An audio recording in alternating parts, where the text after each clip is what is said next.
All right, let's jump back into it. Where are we at? 10:36, and what are we on? Third, so it's a Tuesday coming in here now. So, look, yesterday we saw a little bit of sort of that sort of I say sort of we saw a bit of it, but where was the open yesterday? Excuse me. Just as through this period here, we saw a little bit of a sort of continuation of that general sort of downtrend sell-off, US dollar strength kind of stuff that we saw sort of come Friday. But yesterday we had bank holidays in the US and also in Canada for what that's worth.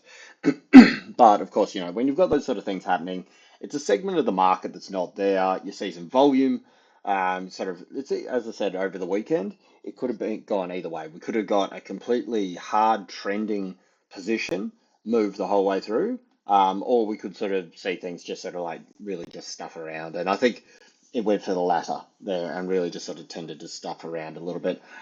We did see sort of through US session, Aussie sort of pick up a little bit. Actually, sort of maybe through a little bit of the European session there as well. But I still think you need to respect the idea that we had this little channel into the high time frame resistance. We had the wedge and we broke that. So, you know what I mean? Look, this could, like anything, this could potentially turn into, you know, something like this. It could just be a range. You don't have to get a complete breakdown and come back down to here. Yes, I'd love to buy it down here, but it doesn't mean, like anything, of course, just because you want to buy it there doesn't mean it's going to go there. But I think the bottom line is that sort of like it needs to be respected that this, should we have been going through up over here, 69 cents or so, in this particular part of this run, um, you would have wanted to sort of hold this bit here, use that as a launch pad, and then sort of drive up through the top here. It didn't.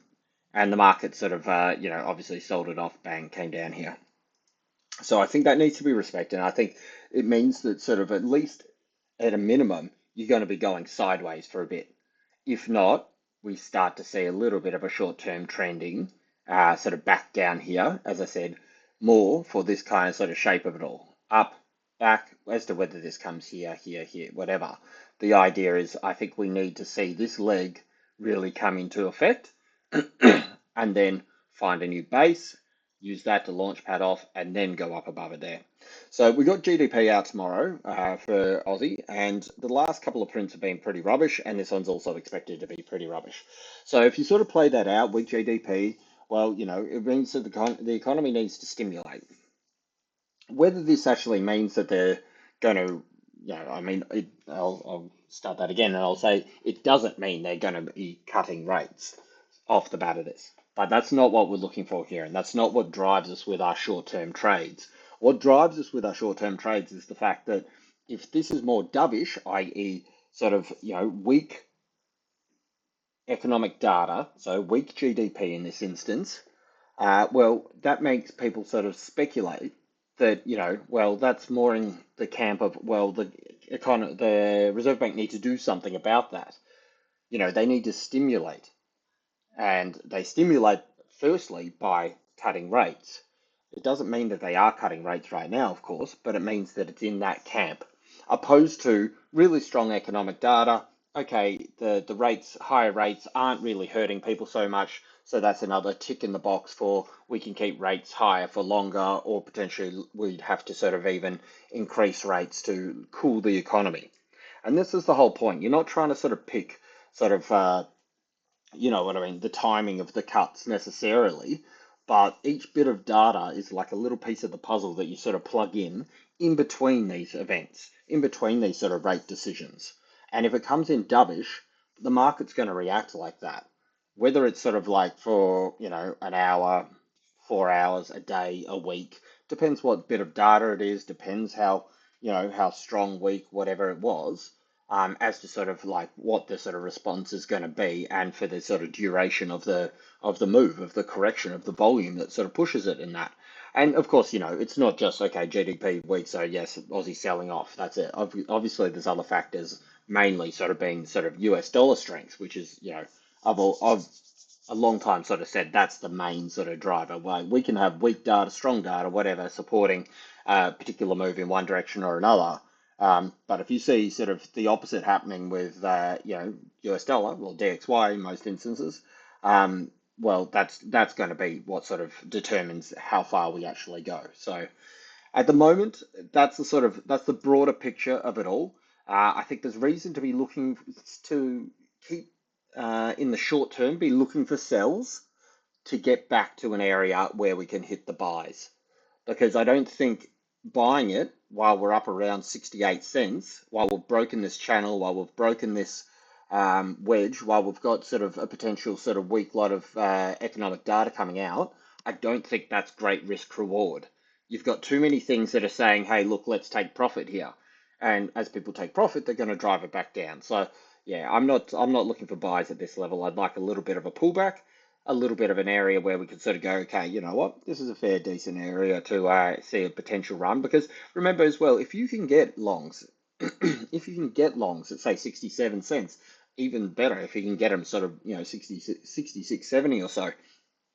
If you can get longs here, you are going to see this leg here. As a general sort of structure of the market, you're always going to see a pullback, and then you're going to go and you're going to see this third leg to see if this is it, if this is our top. And that's when you get your lower high, higher high, double tops, these kind of things. But this leg does exist. But if you're already buying it while it's already up at the top, well, you really, unless you get a straight continuation which punches through the top side, which we've got technical and fundamental reasons for this not to at this current point, well, you know what I mean? You're really sort of diminishing any sort of potential returns, particularly if you're like me, a bit of more of a short-term trader. You're not looking for, a 6-month hold to go to 72 cents or something like this. I mean, if you're doing that, well, it doesn't really matter to a certain degree where you buy it because, you're going there. But you need to be understanding that, you may be holding a drawdown down down to 40, down to 65, 66 cents or something like this because these things can happen. As I said, he's 61%, which we know is a very strong uh, level. And these things happen. What if it comes back to 65 cents and you've thought, hold on, wait, I'm just going to buy up here with zero risk management and, then you're holding your 250 point sort of drawdown or something like this. So no, that's not the way to do it. You sort of look at sort of, a balance of the fundamentals, a balance of the technicals, and you think, okay, what's best for me in this little short-term period? And as I said, I'm not looking for buys here. I'm looking for sells, not looking to sort of come back down to 63, 62 cents. I just don't think that's going to happen. I think, you know what I mean? We are still in a bit more of a hawkish stance, completely compared to the Fed at the moment, this being the RBA. So I think there is reason for it to overall see some strength up to the top side. I just think there's a better level in which we can get it. So if we look at sort of what's happening here, and we look at this last sort of sell down from this point just here, and we go down to these lows here, we can see that, in this last sell down from starting on, what was this, Friday, and we've come down, we've come right back up, we've hit the 61% retracement of this sell down. Now, to get a bit of a drive back towards the lows down here, you really want to sort of get underneath these wicks, underneath 73. 73 opens you up to really a test of this sort of 50, 55, 60 area, and that's where you're going to see, are we going to get a double bottom? It's going to go down, up, and this is the leg that we're looking for at the moment. Are we going to get double bottom, lower low continuation, which will give us our deeper sort of pullback, or are we going to see the buyers step up?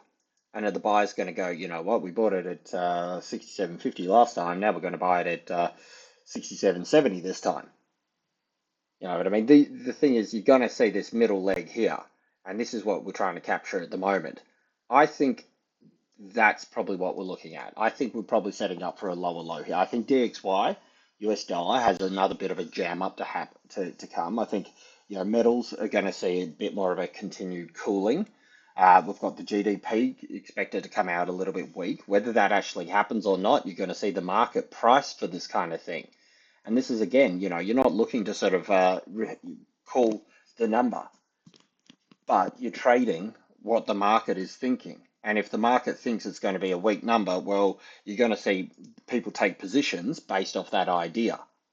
And so, yeah, I think with those sort of things considered, we've got at least a push down, if not to test and break below 67.50, which, as I said, 67.30 is the next sort of price level, where we've seen some support previously through here. It did chop through here, but this is what was this one? I can't remember what this move was here, but either way, look, a couple of weeks ago, and as you can see, Aussie just really took off from there. So I think it'll undo that move, and that's the price target, 67.30, in the sort of medium term. So for now, we can see it sort of pushing back down a little bit. Look, this could just buck it completely, but that's looking like a little bit of a top side of a channel here for the moment. And this is not a confirmed bottom side, but this is a kind of an idea that we could potentially be seeing sort of form at the moment. So yeah, I think sort of first thing is to sort of see what happens at 67.50s. If we go down underneath this, then 67.30 is the target. If this turns around and sort of flips and goes up above these wicks, so above sort of 67.95, well, this is obviously is obsolete. And then we sort of see what happens 68, 68 teens, 68 20s, where we can see that the market sold it down a number of times. So we'll see what happens. It's early days, and it's 10:47 now. So see how sort of things move come sort of like 11 o'clock. All right, moving on. We got DXY. So DXY we can see is just sort of opening up at the moment. You can see it's sort of moving. It's been grinding off this low up here. You could say that this has given up this little channel here, if this were to be the channel. It did sort of drift across to it and that. But one thing I sort of say with these things particularly is that, if you're going to break a channel and it's actually okay, that's it. That's what the market movers were trading, and that's the break of the channel. You want to see dribble, dribble, dribble here, and then bang, big volume down. You need to see it respect the channel, not only as it's buying up, but as that channel doesn't hold, that they all obviously still respect the channel, but they go, okay, look, channel's broken, bang, and you want to see a big volume down here. When things dribble out the side of channels, you can kind of sort of almost take it that maybe that A wasn't even the thing that people were really necessarily trading, and it just happened to line up, or B that it's a fake out. So as I said, we had what's it called? We had US holidays, US bank holiday yesterday. We can see that this is a little short-term ledge for US dollar, and we can see that. Look, put it just at this level here. So that's really what you're going to be trading at the moment. Just this, you can almost sort of ignore this channel because it's obviously come out the outside. It's moving up over here. I think if you take out the bottom part of this little range that we've got here now, so I'm going to move this alert up here. If we that's not breaking that was breaking the neckline the other way. So let's make this break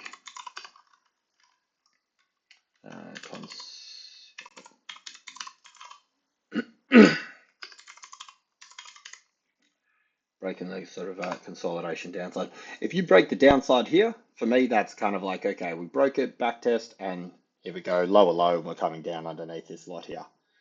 I think that's going to say, okay, yep, we've seen as high as DXY wants to run here, and then we're sort of looking back down at these lower levels over here, and we can sort of look for pullbacks to sort of see how far it's gone. But I mean, as it is at the moment, if we look at this just as a buying sort of position, as in sort of, US dollar sort of coming off the lows, the pullback has not even got to the 23%. So we've got a low down here, we've got a high up here. You can see this is 23% pullback from the highs. It hasn't even hit this yet. So, this is the neckline that we were sort of looking at for a potential. Actually, hold on, wait, no, sorry, that was the neckline from last week. So this was the breakout level over the weekend that we were saying, look, we closed strong and bullish here. We've had our back test. Now it's going to see if it's going to put in a higher high on top of this. As I said, look, I think one thing I know about DXY is when it looks like it's about to fall over, that's when it jams up higher. I know this through trial and error and generally being on the wrong side of these things a number of times and that. So I've been like, oh, yep, sweet, this is the time to jump on, and it goes up another bunch of rungs. So, it's very plausible here, particularly we're coming into 11 o'clock. Let's see what happens with some volume here. If this charges out the top over here, this is on a 4-hour.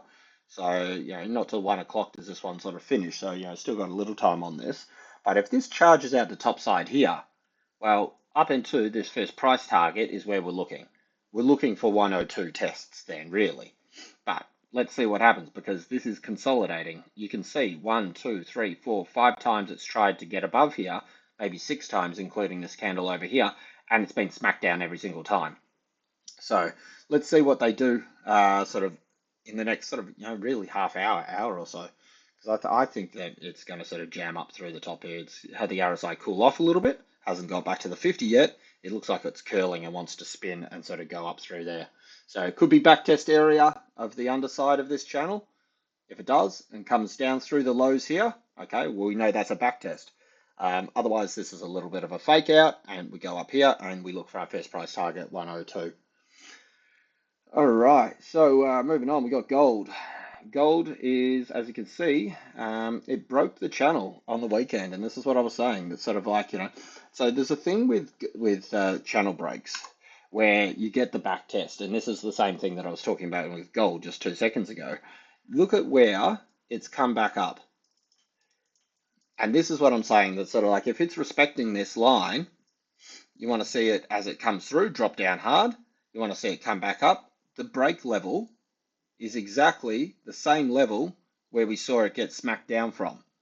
And this is because people that are sort of trading these sort of like, these particular lines, whatever they may be, they get a chance. They're like, okay, I'm going to buy it here because it's back at this. Look at every other time. Well, every other time in that, at least this time here. And the last one was the one that started it. But here, they bought it as it came in and bang, it's flown up. Here, they bought it. It didn't fly up. Comes down here, comes up here. I get a chance to get out for nothing. Good on me. Bang, they get out, they sell it down, and then we're seeing a dribble down here. So look, at the moment, again, this is on a 4 hour. If we see a close down underneath this level and into the 90s, then the levels that I'd probably be looking at are probably, I'll drag this a little bit lower here. I would be saying definitely 80 is worth a touch up. Underneath that, possibly 70. So I would say somewhere in this band over here, potentially we could be seeing a bit of a touch up in that, a little bit of a sort of buying opportunity.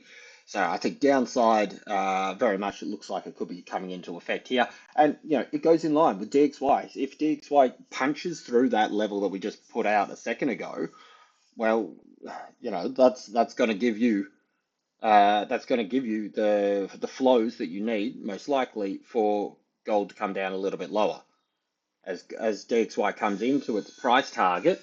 Oh, someone's at the door.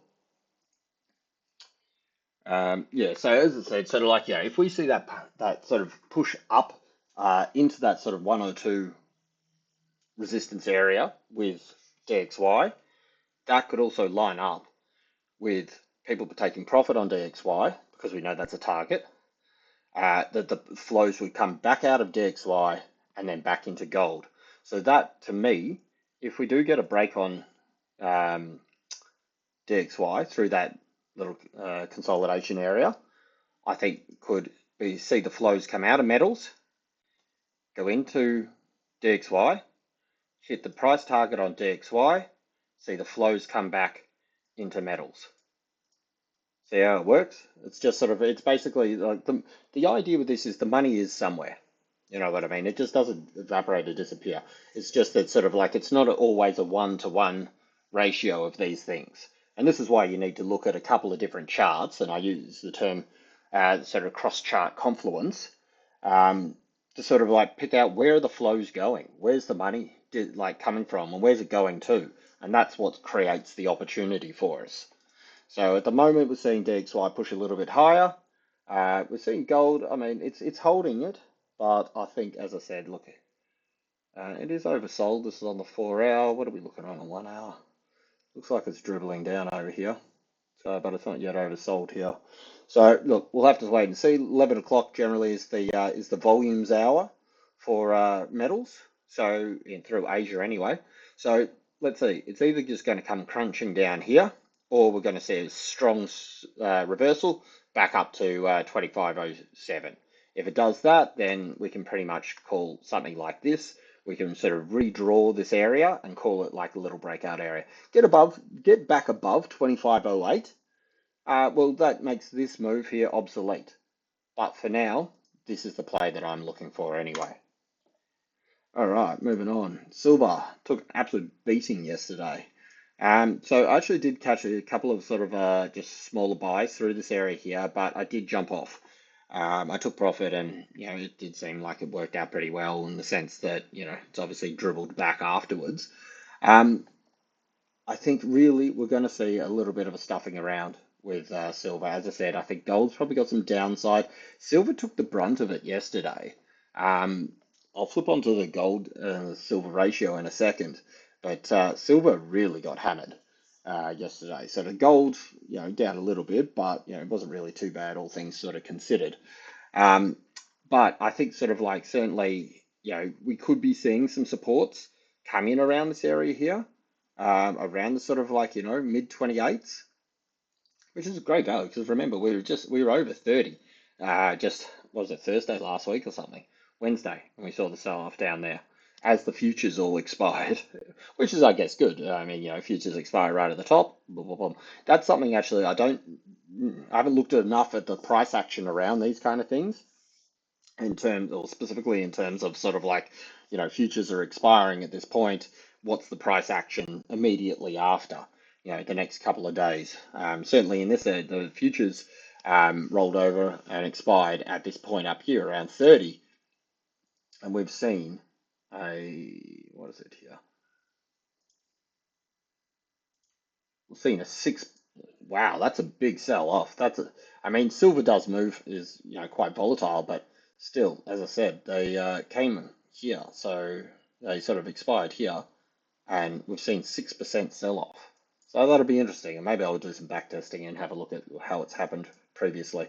But for the here and now, I think that sort of like particularly you could probably almost drag something through here, call this a little bit of a channel, but I don't see this recovering straight away, particularly if we are to see a little bit of US dollar strength.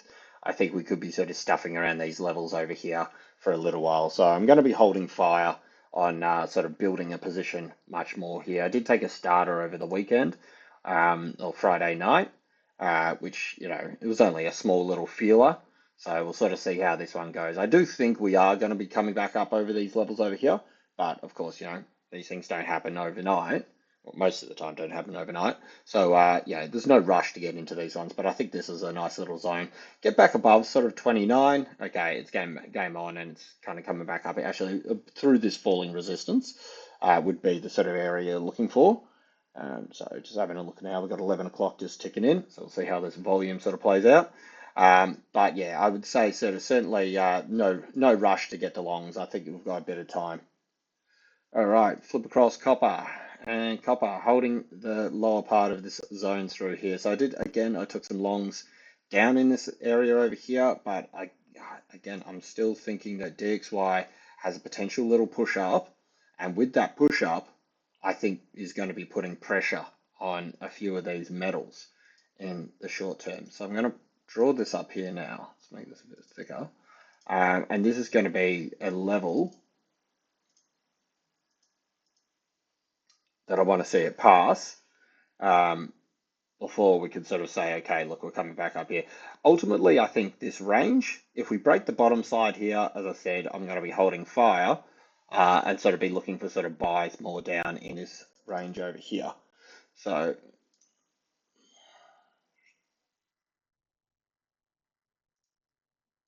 that's the area that I'd like to get down to. A back test of the top side of this sort of falling resistance. I think this would offer a very good buy opportunity if we were to sort of see this sort of come in through down here.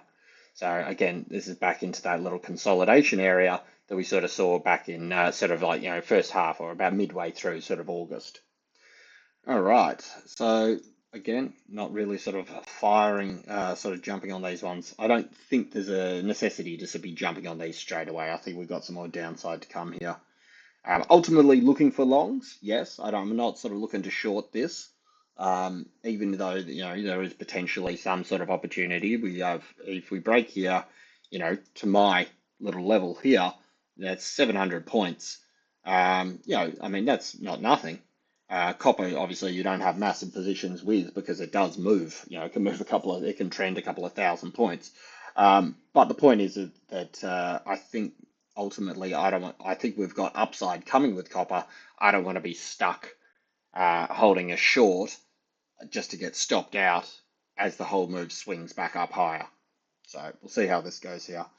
As I say that, Aussie tested 67.80. So 67.80 is the first level to get under. 67.72 is what we're looking to get under there. And just finish off with China. And this is pretty much exactly what I said over the weekend. As you can see, it's coming back up for the retest. Okay, so with China, this is another reason that I think that sort of, Aussie may be seeing a little bit of short-term pressure on it, because obviously we sort of get a runoff of what's happening with this. This is coming back up into a retest here. Um, if it gets up into this area here, this whole play is still in motion, but you've got this little period through here, which is going to put a bit of sort of US dollar strength into the market. And with the yuan directly against the Aussie, it's going to sort of see a little bit of a pullback here. So this for me I still think this is very much the play. I think you need to honor the idea of the fact that it came down here and closed, even if you put it on the daytime here, the daily down here, it closed underneath here. This could just be a big whole fake out and come like this. Who knows? I mean, you just have to see how the things react. But I think certainly, we're seeing a little bit of this move down here. And if we look at this move as it was coming down here, if we look at what was happening with the buying pressure at the same time, it's certainly not sort of looking like it's wanting to sort of melt down straight away. Not saying that it can't. Like, as I said, I do think this play is coming. I do think we are coming down to 7 is the next sort of target. But this is obviously the buying pressure coming back in, it's crossed back over now. As prices moving down, this is what a negative divergence is. And as you can see, this is the reaction from a negative divergence. And this is why sort of, as I said, these are one of, if not my favorite sort of reversal tools, indicators to look at, because they've got a very, very high hit ratio, and higher the time frame, generally stronger and longer the reaction, of course. So we'll have to sort of see how that plays out. All right, just finish off, got a bit of news. Where are we looking here? Tuesday, we've got current account with Aussie at 11:30. It's a low tier bit of news in that it's not really something I typically look at. Imports, exports, that's not really something that I'm overly sort of concerned about as to be some sort of market moving stuff. As I said, tomorrow, GDP, look, it's looking to sort of tick up. But again, these are very low numbers, 0.1%, 0.2%. Like, this is not an economy that is absolutely pumping along. You want to see something with higher sort of numbers booked in here to sort of show that sort of like, the higher rates aren't hurting the economy and stifling the economy as much as you think it may be. And that would then sort of be like, oh, well, we can hold the rates high for longer. I think hikes are kind of cooling off as the sort of talking point. But certainly Bullock is, she's a lot more bullish than, hawkish than Lowe was. So it's something to keep in mind with it all. ISM manufacturing PMIs. This might be a bit of a market mover tonight. The baseline for these ones, remember, is always 50. So, above 50 is expansion, below 50 is a sort of contraction with it all, and further away from 50, the stronger the expansion and contraction. You can see the numbers have been very weak through the last couple of months and that, and we are expecting a tick up, but still in that sort of weak sort of territory. If this comes in as a high number, we're going to see US dollar strength come through, particularly if it can for some reason. I mean, we don't really sort of trust the US data that much, well, most of the time. But if it does punch in above 50, we are going to see a round of US dollar selling. And that, coupled with tomorrow's GDP, could sort of be leading to a little bit of a weaker Aussie in the short term. So we're seeing a bit of volume come in now. Gold's pushing down, 24.94. And silver is almost about to take out a new low as well. All right, that's it from me.